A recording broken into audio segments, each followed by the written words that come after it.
প্রত্যেক 40 মিনিটে একটা ফ্যামিলিতে ডিভোর্স হয়ে যাচ্ছে, নাউজুবিল্লাহ বলেন। সেটাও আমাদের দেশের মতো একটি দেশের অবস্থায়।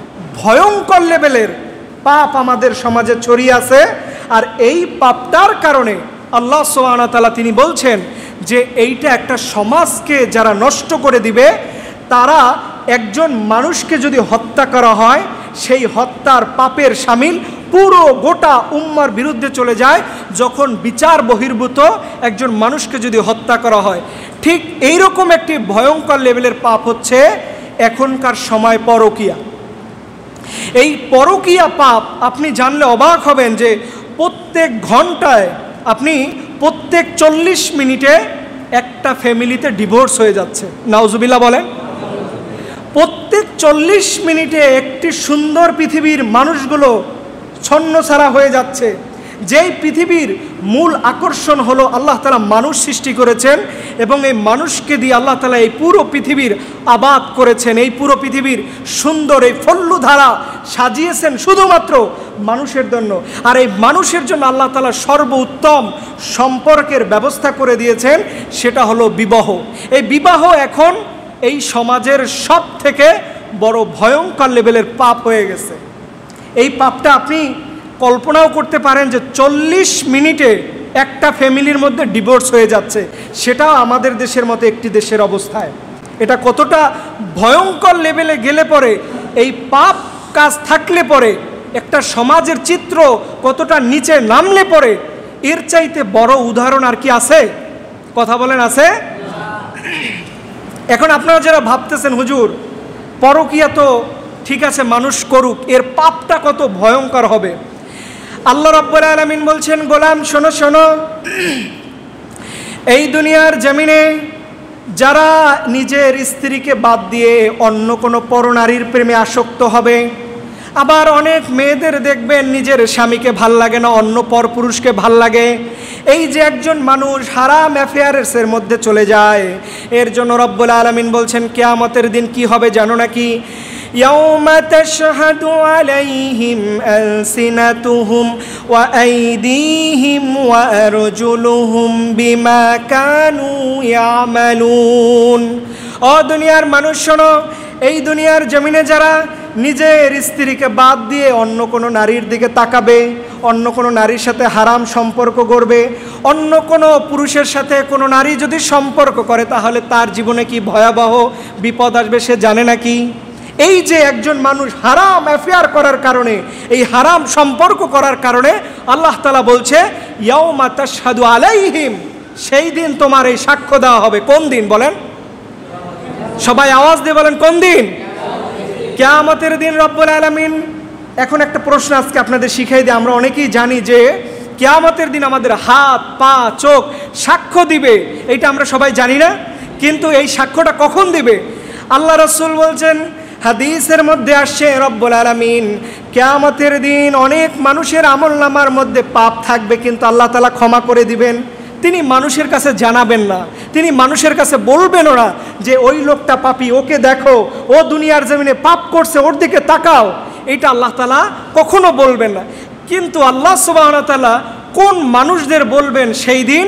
যাদের হাত দিয়ে সাক্ষ্য নিতে হবে, যাদের পা দিয়ে সাক্ষ্য নিতে হবে, যাদের জিহ্বা দিয়ে সাক্ষ্য নিতে হবে। তারা কারা? যারা এই পাপ কাজ করার পরে আল্লাহ তাআলার কাছে বলবে, আল্লাহ আপনি যে দুনিয়াতে ফেরেশতা পাঠিয়েছিলেন, এই ফেরেশতারা তো আসলে কোনো কাজের ফেরেশতা না, কারণ এরা যে পাপগুলো লিখছে এইটা ভুলবশত আমার আমলনামায় লিখে দিয়েছে। নাউজুবিল্লাহ বলেন। ভুলবশত আমার আমলনামায় লিখে দিয়েছে। তখন আল্লাহ তাআলা বলবেন, হায় রে বেকুব, তুই যদি নিজের গুনাহ আজকে বলতি যে আল্লাহ আমি গুনাহ করে ফেলছি, আপনি আমাকে বাঁচান, তাহলে আমি আল্লাহ আজকে রহমান নামের উসিলায় তোর আমলনামার সব গুনাহ মাফ করে দিতাম। কিন্তু আজকে তুই শয়তানের মতো আর্গুমেন্ট পেশ করে বসলি, মানে শয়তানের মতো ব্যাখ্যা করে বসছে যে আল্লাহ আপনি ফেরেশতা পাঠাইছেন, এই আমলনামা আমার একটাও নয়, এরা নিজে নিজে আমার আমলনামায় বানিয়ে দিয়েছে। তখন রব্বুল আলামিন বলবে, গোলাম আজকে কিয়ামতের দিনে এসে তোর মুখ থেকে মিথ্যা কথা যায় না, তোর মুখ থেকে মিথ্যা কথা এখনো হারায় না। দুনিয়ার জমিনে তো এত মিথ্যা বলে বলে নিজের অন্তরটা নষ্ট করছো, আজকে কিয়ামতের দিনে এসেও আমি আল্লাহর সামনে তুই বলতেছো এই কাজগুলো ফেরেশতারা ভুলে করছে। তাহলে শোন, ইয়াউমা তাশহাদু আলাইহিম আলসিনাতুহুম, আজকে তুমি তোমার নিজের সাক্ষ্য দিবে, ওয়া আইদিহিম তোমার হাত দিয়ে, ওয়া আরজুলুহুম তোমার পা দিয়ে, বিমা কানু ইয়ামালুন এবং এই কাজগুলো করার জন্য তুমি নিজেই এই কাজ করেছো, এর প্রমাণ হচ্ছে তোমার জিহ্বাকে আজকে প্রশ্ন করো যে তুমি এই দুনিয়ার জমিনে মানুষের নামে মিথ্যা বলেছিলে, অন্য নারীর দিকে তুমি যখন চুম্বন দিয়েছিলে, এই খারাপ কাজ জিহ্বা দিয়ে করেছো। আজকে তুমি তোমার জিহ্বাকে জিজ্ঞেস করো, সে তোমাকে বলে দিবে যে হ্যাঁ এই কাজটা তুমি নিজেই করেছো। আপনি একজন নারীর সাথে দেখা করার জন্য আপনি যখন বাসা থেকে বের হয়েছেন, এই পা সেই দিন সাক্ষ্য দিবে, হায় রে আজকেও তুই মিথ্যা কথা বললি, তুই তো অমুক দিন অমুক হোটেলে অমুক মেয়ের সাথে রাত কাটিয়েছো, এরপরেও বলতেছো যে এই কাজ তুমি করো নাই। এর জন্য ভাইয়েরা আমার, আপনি একটা জিনিস মনে রাখবেন, যারা বিবাহ বহির্ভূত হারাম সম্পর্কের মধ্যে জড়িয়ে যায়, এদেরকে আল্লাহ তাআলা এত বেশি শাস্তি দিবেন যা কিয়ামতের দিন দৃষ্টান্তওয়ালা মানুষরা যারা শাস্তি পাবে, এই শাস্তিওয়ালা মানুষদের মধ্যে তাদের আমলনামাকে বড় বিলবোর্ড করে আল্লাহ তাআলা দেখাবেন যে এরা হচ্ছে দুনিয়ার জমিনে জিনাকার, এরা হচ্ছে অন্যের বউকে নিয়ে ভেগে গিয়েছে, এরা হচ্ছে নিজের স্ত্রীকে ভালো না বেসে অন্য পরনারীর প্রেমে আসক্ত হয়েছে। এখন বলেন, এই জাতীয় মানুষ আমাদের সমাজে কম না বেশি? অনেক বেশি। এই যে প্রথমে আমরা বলেছিলাম গোপনে পাপ, এই গোপন পাপের মধ্যে এখন সব থেকে গুরুত্বপূর্ণ একটি পাপ হচ্ছে পরকীয়া প্রেমে আসক্ত হওয়া। এর জন্য ভাইরা এই কাজটা করা যাবে না, কারণ বর্তমান বাংলাদেশে যদি 40 মিনিটে একটি ডিভোর্স হয়, আর এই ডিভোর্স হওয়ার জন্য সব থেকে বড় প্রধান হাতিয়ার হলো পরকীয়া প্রেম, ঠিক কিনা বলেন? এই যে পরনারী প্রেমে আসক্ত হয়ে আপনি যে একটা ফ্যামিলিকে শেষ করে দিচ্ছেন, আপনি কি জানেন যে একটা মানুষ একজন মানুষের সাথে জেনা করলে পরে যেই গুনাহ হয়, ওর চাইতেও বেশি গুনাহ হয় যদি একটা সুন্দর সাজানো গুছানো ফ্যামিলির দিকে আপনি যদি নিজ থেকে কুমন্ত্রণা দিয়ে সেই ফ্যামিলিটাকে নষ্ট করে দেন, এই পরকীয়া প্রেমের থাবা দিয়ে ওই ফ্যামিলি ওই সমাজটাকে নষ্ট করে দেন। আল্লাহ তাআলা বলে জেনার চাইতেও মারাত্মক গুনাহ হয় পরকীয়া প্রেম করার কারণে। এর জন্য ভাইয়েরা আমার, আপনারা খুব এই বিষয়ে সতর্ক থাকবেন। যারা পরকীয়া প্রেম করবে তাদের শাস্তির ব্যাপারে আল্লাহ তাআলা বলছেন যে কিয়ামতের দিন আল্লাহ তাআলা তাদের হাত এই জায়গায় রাখবে না।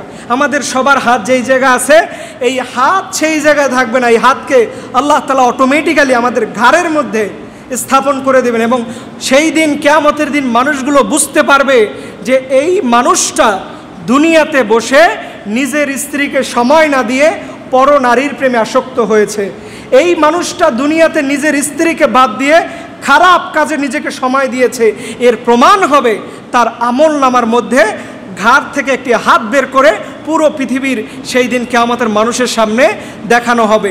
এরপরে একজন মানুষ যখন হারাম সম্পর্কে জড়ায়, এই যে আপনার ফিজিক্যাল রিলেশনে যায়, তখন যে মুখ জিহ্বা তার শরীরের যেই অঙ্গগুলো দিয়ে ওই পরনারী প্রেমে আসক্ত হবে, আল্লাহ তাআলা বলছেন সেই দিন এই ঠোঁটটাকে কাঁচি দিয়ে, লোহার কাঁচি দিয়ে আল্লাহ তাআলা সেদিন কেটে পুরো জাহান্নামের দিকে নিক্ষেপ করে দিবেন। একমাত্র কারণ হবে তারা যারা নিজের স্ত্রীকে বাদ দিয়ে অন্য নারীদের প্রেমে আসক্ত হয়েছে। এরপরে আল্লাহ তাআলা আরও সাক্ষ্য দিবে, যেইভাবে করে ফিজিক্যাল ইন্টিমেসিতে একজন নারী পুরুষ যখন এই যৌনাঙ্গ উপভোগ করেছে, আল্লাহ তাআলা তাদেরকে বলবেন আজকে তোমার এই দুই রানের মধ্যবর্তী জায়গা আল্লাহ তাআলার কাছে আসামি হয়ে আপনার নামে অ্যাপ্লিকেশন করবে। এর জন্য ভাইয়েরা আমার, এই জিনিসগুলো বলার কারণ হচ্ছে এই সমাজে দেখবেন যে কয়টি আলোচনা আজকে করলাম, যে মানুষ গোপনে পাপ, এই পরকীয়া প্রেম, এই যে গীবত করা, এগুলো খুব এতটাই অ্যাভেলেবেল হয়ে গেছে, যার কারণে আমাদের সমাজের মধ্যে এখন আর শান্তি খুঁজে পাওয়া যায় কি যায় না বলেন? যায়।